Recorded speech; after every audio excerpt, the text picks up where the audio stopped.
Welcome to Process Better, the latest Beyond Clean series where we dive deep into the workflows, best practices, and innovations that drive excellence in sterile processing.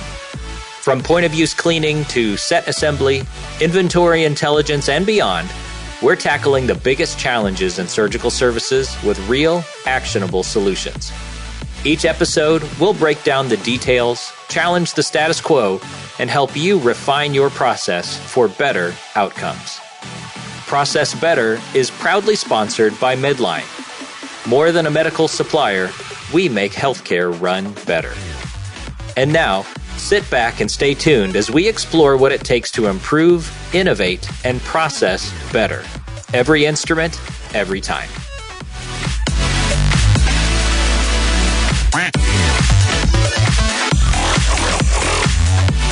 All right, Sterile Processing Universe, welcome back to the Process Better podcast sponsored by Medline.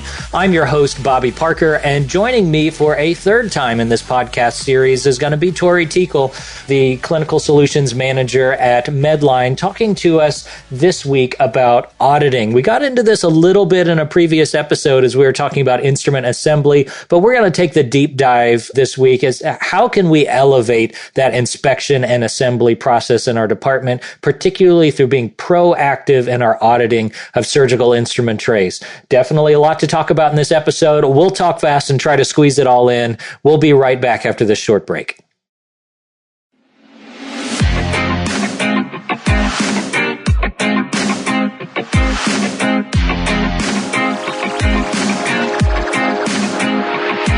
And joining us now in studio is Tory Teakell, Clinical Solutions Manager for Medline. Tory, welcome back to the show. Thank you for having me. Third time's the charm, right?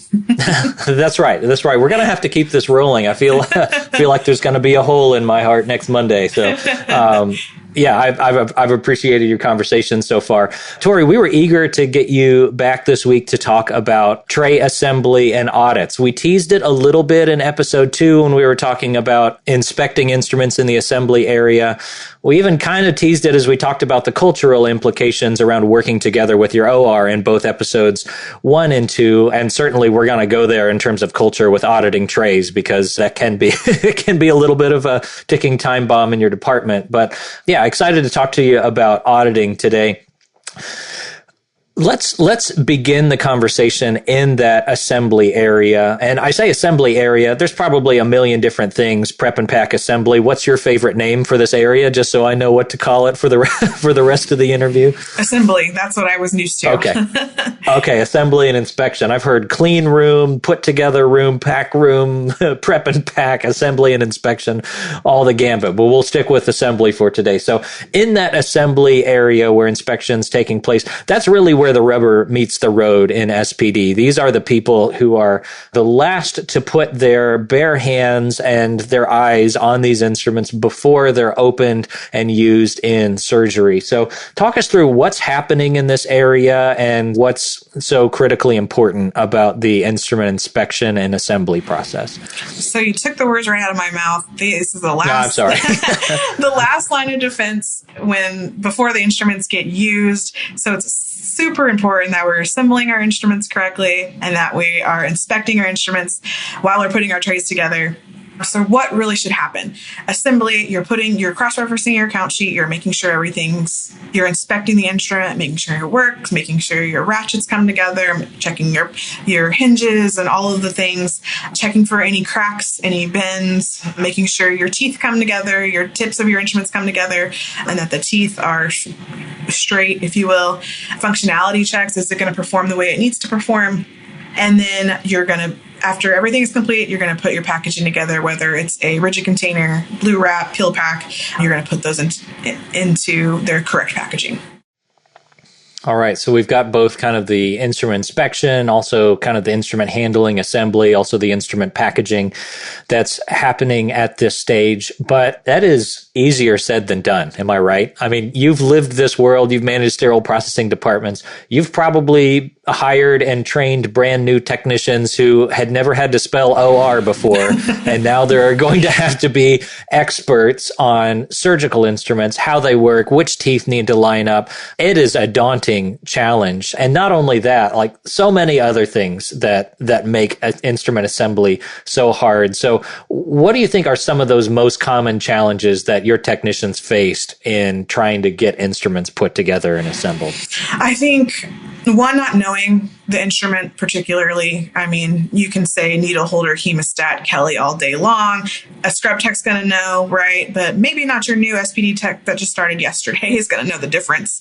It took me a little bit to realize what the difference between a curved coker and a straight coker was, and a Kelly and all of the things.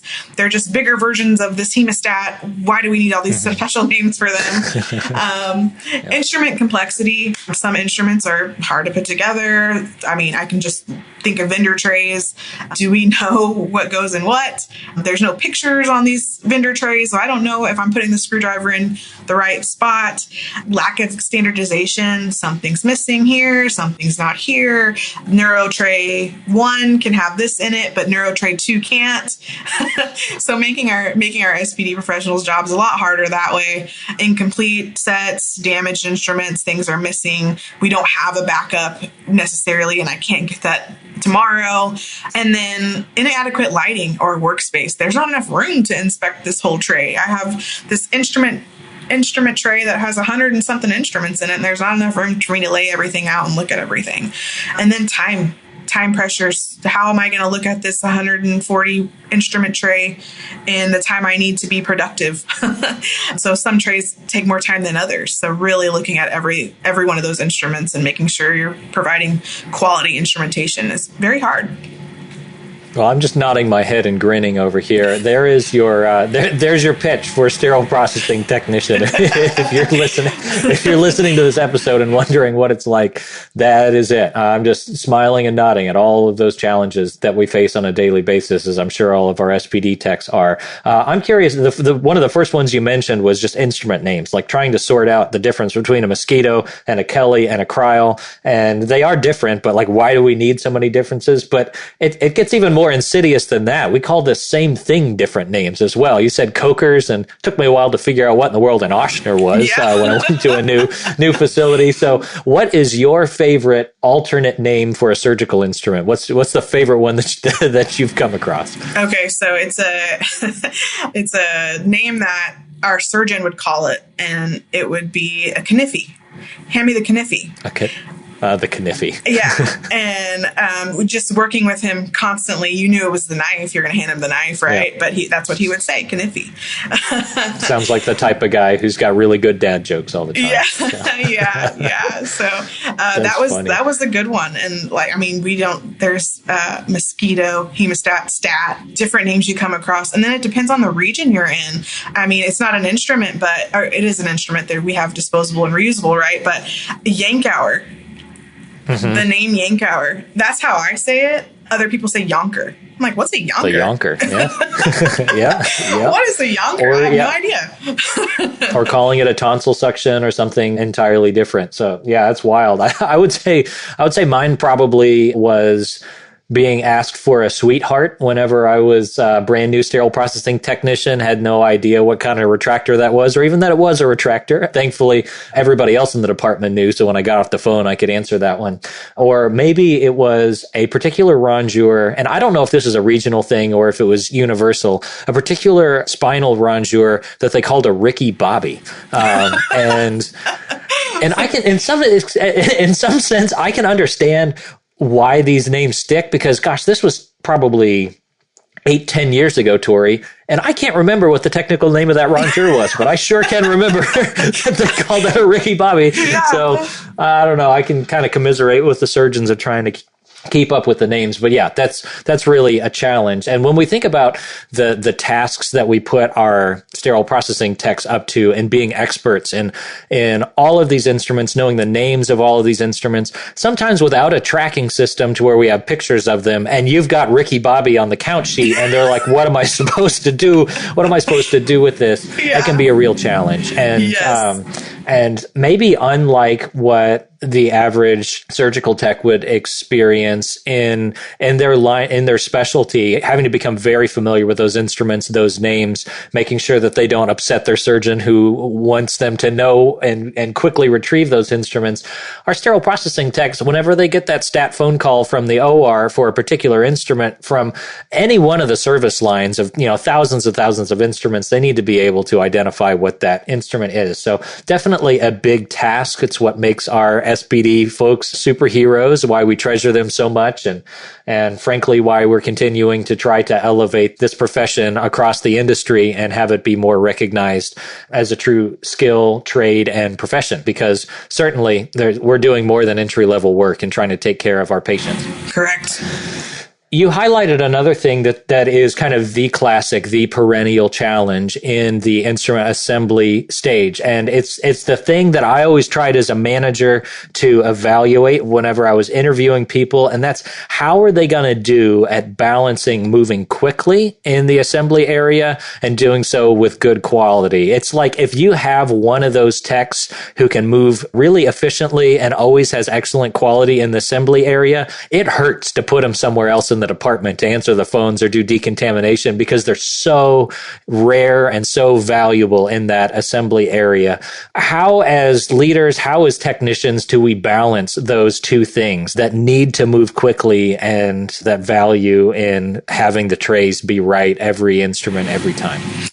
It's really, really hard. It's easy to say, hard to do, right? You want productivity, you want you to accomplish as much as you can, but cutting corners in this crucial stage of sterile processing is a big no-no. And it's all about education, right? If you have that good tech, you have that good experience, use them as an educator, use them to train. What are you looking for? Why does this make you, why are you so efficient at this? Let me learn your process. Let me let you teach that. I want everybody to be on your level, because when that person's off, when that person's on PTO, you feel it. You definitely feel when they're gone. And it only makes your day harder using that person as one of your tools. Like, how are you being so efficient? How are you maintaining this quality of your instrument trays every single time? I never hear anything about you. Just highlighting them, showcasing them, and teach us your ways, So I think that's very, very valuable. Yeah. It's one of those things that reminds us how human our skill set is in sterile processing. Everybody's talking about data and processes and AI and robots. And certainly there's a lot of advances that have been done to help augment our skills in the department and make us better at what we do. Maybe your tracking system can help you with identifying the model number of what the surgeon's calling a Ricky Bobby, or present to you an IFU or an image of that instrument. But I don't think there's ever going to come a day where skilled hands, trained hands in the sterile processing department aren't the most valuable resource that we could possibly have in our departments. And so, yeah, really important to include them. I'm curious, Tory, because of your experience managing sterile processing departments, what are some of the things that you did with your team to try to help develop this balance of efficiency and quality in the assembly area outside of just, time and training and good precepting with STAR students? I think a big push is, you want to be efficient, you want to increase productivity. Well, one thing you can do is really look at your instrument sets and say, what do we actually use for typical cases, and what can we take out of here? You'll have more time. You mean they don't need them all? No, they don't. Right. So there's not a case I can ever think of that I've been in where I used all 142 instruments out of this hard tray. When you set up for a hernia, you know exactly the main instruments you're going to use and the instruments that you're not going to touch. So it's really good to start looking at your instrument trays. Not every single one, not every single tray, but just start tackling instruments, especially the ones you use all the time. Look at those trays. Can we condense some of these? Let's make sure that we have quality instruments. We're inspecting them the way we need to. Let's be efficient. And part of the way we can be efficient is take some of this junk out of here that we don't use every day and keep our meat and potatoes in our tray. Amen. Keep preaching. So, This is a good place to plug a really interesting conversation that we had on the show with Dr. Peter Nichol called the $50 billion opportunity, looking at a study that he had done through his health network, trying to quantify the amount of waste that shows up in the department through the processing of unused, unneeded surgical instruments. It is the biggest contribution to waste in your department. Process waste, human motion, wasted detergent, wasted sterilization cycles, wasted deliveries, wasted inspection hours, so much waste, so big that the number that he came up with across the entire industry in the US was in billions with a B. And so, yeah, absolutely needs to be on the radar in our departments. And it's a gigantic topic. Tory, your experience as a sterile processing manager, you came in with some clinical knowledge and background in the OR, right? Yes. Okay, so how much did you lean on that clinical knowledge, clinical experience as you're making decisions around what needs to be in the trays or what didn't need to be in the trays? And is that something that SPD leaders have to find success in this particular area? I think so. As a clinician, as a scrub tech first, and then as a nurse, you know all the cases that you've been in. Hernias are pretty much all the same. Yes, there's different types, but you use the same instruments. So really relying on that clinical experience as a scrub tech setting up those cases, you can really streamline your instruments, and you can have those conversations with those techs that maybe are resistant to change. Oh, well, what if this happens? Well, how many times has that happened, Sally? So taking a conversation of the just in case instrument, we can pill pack that. We'll know where that's at. If it's a specialty instrument that so-and-so likes, let's make it Dr. Morgan's instrument, right?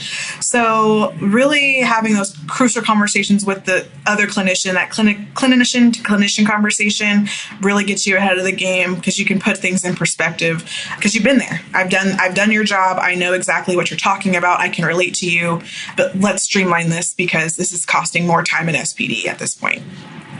Yeah, and I feel like it's getting more common looking at sterile processing manager job postings to want an RN in that sterile processing manager role, or at least to have some OR background experience, either in OR nursing or as a scrub tech, at least listed in the preferred section as a sterile processing manager. That's not the world that I came from, and the majority of sterile processing managers that I know also didn't come from that world. And so it's easy for us to look at that and kind of roll our eyes and say just because they knew the OR doesn't make them going to be a good sterile processing manager. But you bring up a good point that there is a lot of value in having that background and that experience.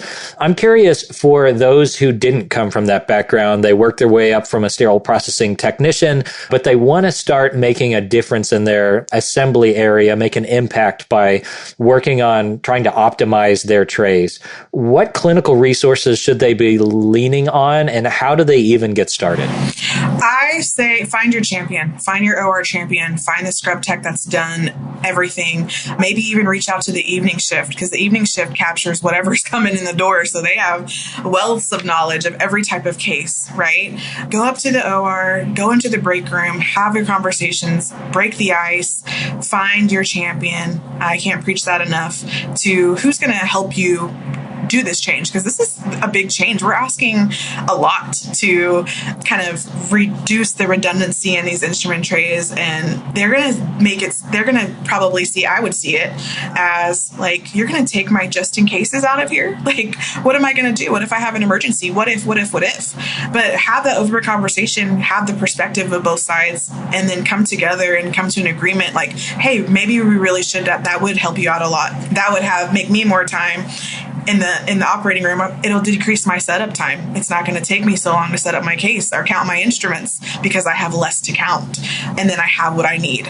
And then over time, as you're doing these cases and you find, hey, I'm having to pull this one instrument all the time. Okay, let's put this back in. Okay. Yeah, that's really helpful. And we promised that we were going to talk about auditing, and we haven't even gotten there yet. But this is such an important topic. I've got to ask one more question about this. So what typically comes up in this conversation is around data. You've got to get into the data, what's being used, what's not being used. You've got to be able to trend those things. But what's unique about your story, Tory, is that the department that you were leading didn't have a tracking system. Right. You didn't have access to that data. And so for maybe the smaller departments don't have a tracking system, maybe don't have that clinical knowledge in the background and are trying to figure out like where to start. We're already buried. We don't really have time to get into this. I don't have a champion yet. Do we just pick a tray and bring it to the OR and ask them to start taking things out? Or is there a strategy that you would use to get started, particularly if you don't have the data in front of you? If you don't have the data in front of you, I believe your techs are going to know what trays they see often the most. So start there. Start the common procedures. If it's a small facility, are we only doing laparoscopic cases? Are we doing ENT? Are we doing eyes? Let's start with those. And then if you're a bigger facility and you have an instrument repair technician, bring those folks in on the conversation. What are you seeing? Which instruments are you seeing the most? Can you help me with this? Your vendor partner, your instrument partners, who you buy your instruments from. Hey, come on in here and help me with this. Help me streamline my instrument trays and see what I can do to optimize my instrument trays for the OR. It could be a daunting task, like I said, to really get these instrument trays under control and what you really actually need. And if you don't have an instrument tracking system, it can be even that much more overwhelming because you don't know where to start. What do I look at? I don't have hard data. So just be mindful of what's coming down the most. Look at your surgical volume. What cases are you seeing on the board the most? Even that, you can start from there and then broaden your scope. Yeah, that's great advice. It follows kind of the same old 80-20 rule that shows up everywhere in the world. And you're going to get 80% of the benefit from just working on the 20% of trays that you see most often. So yeah, start with those top ones. I really like what you said about leaning on vendor partners. Your instrument manufacturers or some of your partners may have services where they'll help you do an evaluation and bring in a clinical resource to help have that conversation with the OR. And the more that you can make this part of just everyday life in your department, in your OR, the better. So if you've got the policy of, hey, if you want to add one instrument to a tray, we're bringing in another instrument, find two you don't need anymore and take them out, or something that kind of fits in that regular rhythm. So it doesn't have to be this gigantic time consuming process, but it just becomes part of the culture of your department that we're going to be careful about adding instruments to trays. It can be really valuable. All right. We got to turn the corner here and talk a little bit about instrument auditing, because we've talked about how important it is to do assembly well and how we can equip them to do that well through good training and trying to remove instruments from that area that don't need to be inspected. But mistakes do happen. And so last week when we were talking about those mistakes and particularly around instrument damage, you had mentioned that tray auditing is a valuable way to get a handle on that. So talk us through, what is it that you mean by tray auditing and who is it that's typically doing that in the department? So typically it's probably going to be your instrument specialist or it's going to be your leader, depending on how you're set up. But instrument auditing is just taking a random tray, doesn't have to be a particular person, doesn't have to be a particular type of tray, pulling one off the shelf at random and kind of inspecting it yourself and seeing what you find. You could find an instrument tray that's really great. We're highlighting that, showing what instrument tray really needs to look like. And then you can find some flaws and use that as an education opportunity, not just for the person whose name was on it, but for your whole department as far as, hey, this is what I found. We need to do better here. Here's the process where we can catch this and then work on the improvement there. So one of the objections that comes up when we talk about instrument auditing and tray auditing is this kind of privacy defensiveness that comes up around instrument auditing. Like, I don't want you to take my mistake and show it to everybody in the department, or particularly if you're having peers do instrument audits. Like, I don't want Jim opening my tray and telling me what I did right or wrong. So how have you as a leader navigated some of those things to make sure that this is a positive thing for the culture in your department and not one that ends up becoming an ick for people? Right. I think that one, if you have the ability to take the sticker off, if you're having a peer-to-peer review, that it's random, it's anonymous. You're not going to know, but you're going to discover what you found. And then also explaining at the beginning, if you're not able to do that, you're not able to take the name off of who put that set together, just explain at the beginning, hey, this is not to get you in trouble. I just want to educate, make sure everybody's on the same page, standardize our processes, and make sure we're all doing this, because it's you today, it could be so-and-so tomorrow. We're all capable of making those mistakes. We're all capable of being human, but let's put it in everybody's front thought process, like, hey, this happened. We saw this. My manager educated me on this. I'm going to be looking out for this. It's a way to standardize process, and everybody's on the same page. There's no, this person does better than me, or this person's great. I don't really like working with this person on call because they don't do what we're not supposed to do. Everybody does the same work every single time. Sure. And those perceptions are a reality in the department. You know, so-and-so is not as good at this job, or I don't want to work with that person because they don't do this as well, or I feel like my trays are the ones always getting audited. Like those are going to be reality perceptions in the department. But I feel like those can be amplified even more by not doing auditing and not addressing this, where the department feels frustrated that everybody's kind of cultural equity gets pulled down whenever there are issues being reported back to sterile processing by the OR, right?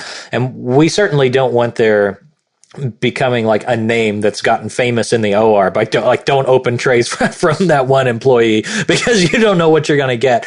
And like that creates a culture where people feel like, okay, the manager doesn't care about our quality. They're not doing anything about, you know, Jim's performance or whatever. But when you can get everybody on the same page with what we're about, what we're trying to do, and have full, clear transparency about what it is that we're looking for in these tray audits, it can actually help kind of ease people's minds that everybody's being evaluated consistently and fairly, and we're doing something on a proactive basis to keep the OR from thinking that we suck. And so it can turn into a good cultural thing if done the right way. The biggest objection, I think, that I've heard to doing internal tray audits are, you know, yeah, that sounds like a great idea, Bobby and Tory, but you don't realize that we've got 300 trays down every morning. We're a 24/7 department. We've got 7 travelers in here. Like, how are we going to find the time to do tray audits? So I guess I want to ask the question, like, at what point in kind of the culture journey do you start doing this, and how valuable is it? Like, if the department's processing 1,000 trays a week, is it really valuable to have a leader open up 5 of them and see what the quality was like? I don't know. How would you answer the objection to somebody who says we don't have time? I always answer that objection is that there's always time. There's always time to improve patient outcomes, to make sure our patients are safe. Yes, we have 1,000 trays. That means we're taking care of a lot of patients. So we need to make sure that the instrument tray that they're using on every single one of those patients is of valuable and good quantity and quality. And it needs to be there every single time. I will always lead with patient safety, because that's our customer at the end of the day. You know, so we need to make sure that we're providing good quality care and making sure our instruments are good. So there's always time to audit trays, to look at trays, and then it's a better initiative to standardize that process. If we're not all on the same page, let's get there. That way I know if I'm going to pull tray 365, there's going to be no difference than when I pull 999 out of there. Yeah. Allow me to stamp my foot on that. Well said, Tory.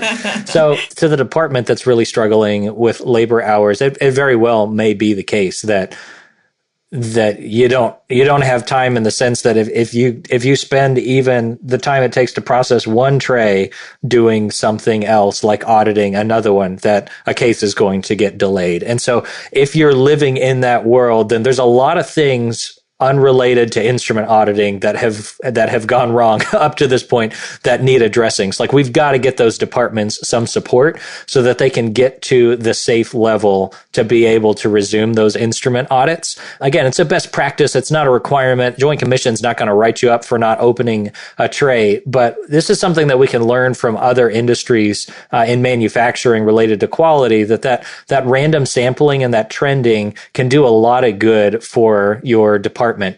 One of the things that I found personal benefit to around instrument auditing in our department is our trained sterile processing eyes are quite a bit more careful about what expectations we have for that tray than perhaps what we're sending to the OR. The OR might be looking for an indicator, might be, making sure that the filter was intact. The rest of it they don't really care about. But in sterile processing, when we would open it up, there are certain things that we know need to be assembled or disassembled. We know that the indicator needs to not just be in there, but it's got to be in the right spot. Lots of different expectations we have of our technicians that the OR might not be aware about, or they're aware about and they're just too busy to report it back to SPD that we had an issue. And so in our department, when we did our quality measures, when we'd report out, what our quality was, we did the typical thing of reporting reported events against all the instruments we processed and posted that externally as our quality percentage. But we also tracked an internal quality percentage, Tory. And so that external one was, 99.79% or whatever it was, as they typically look like. But that internal quality percentage is when we open a tray and look inside to see if there are any defects in it, how often did we find one of our expectations in sterile processing not being met? And I'll tell you, it wasn't 99.97% of the time. And so that's a much more valuable use of a quality metric for your department of deciding how are we doing at accomplishing the things that we've said that we want to do in our department. So tremendously valuable. We are running short on time here, Tory, but I want to ask for those who are interested in getting started in doing quality assessments and doing audits of their trays. Do you have any recommendations about which trays to start with? Is random sampling the best idea, or should you target maybe treble trays? Who should do them and how many? Is 5 enough? Should we be doing 5 a week or 5 a year? I don't know. How should they get started? I think you want to look at your volume. You want to see what trays you use the most, because those are the ones that are going to be complained about, right? Not the tray that you use twice a year.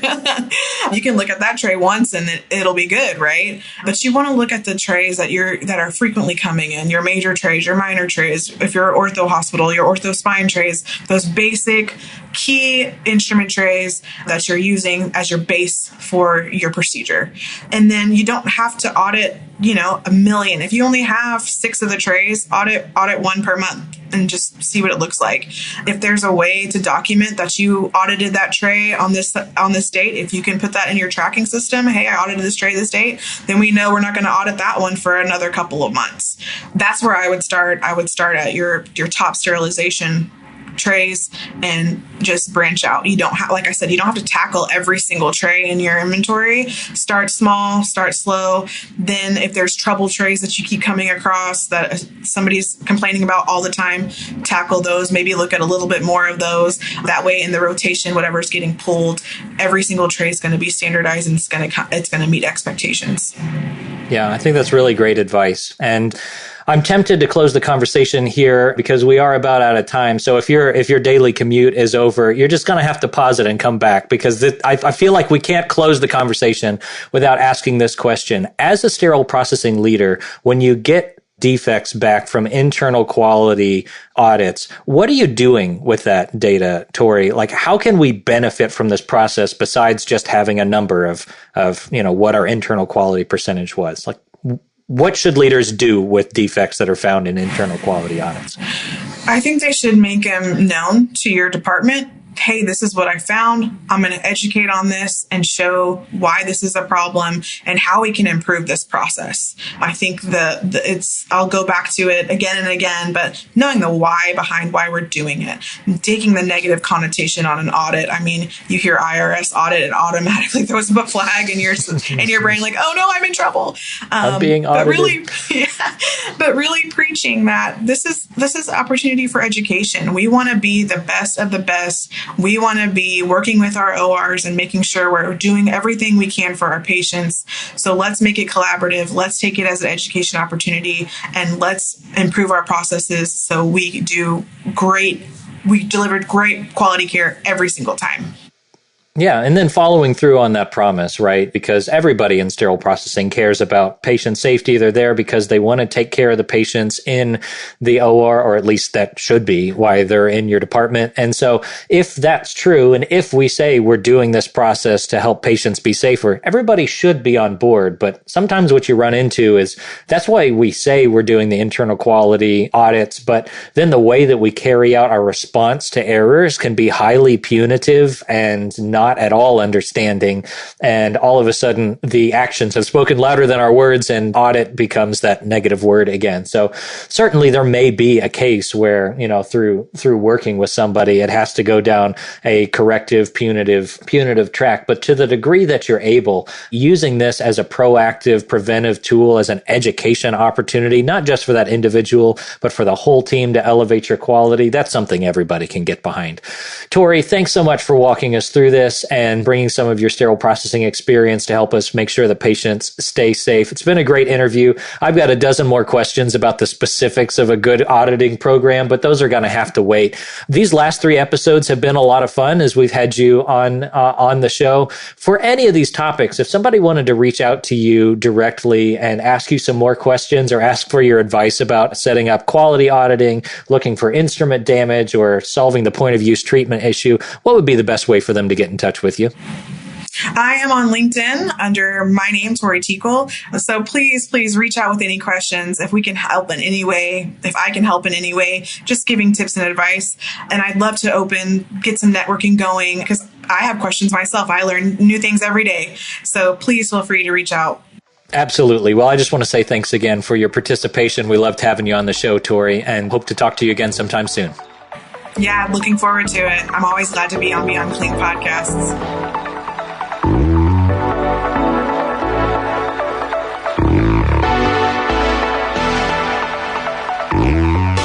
And that was Tory Teakell wrapping up yet another really great conversation around the importance of sterile processing processes and how they impact culture in the OR. We didn't fully get to this piece of it with the auditing conversation and the impact that can have in your OR, but my goodness, your sterile processing techs know that they're awesome. They know that they're doing great work. What better way than to help demonstrate that awesome performance than by measuring internal quality results and sharing that with your OR and talking about the findings and the corrections that we're making, but also the consistent excellence that we're having and some of the trust that can begin to build with that team. We're running long today, so I'm going to stop my soapbox thoughts right there and just say thank you for tuning in to another episode on the Process Better podcast. We've got a new guest joining us next week as we're turning the corner, talking about from instrument reprocessing, looking ahead to our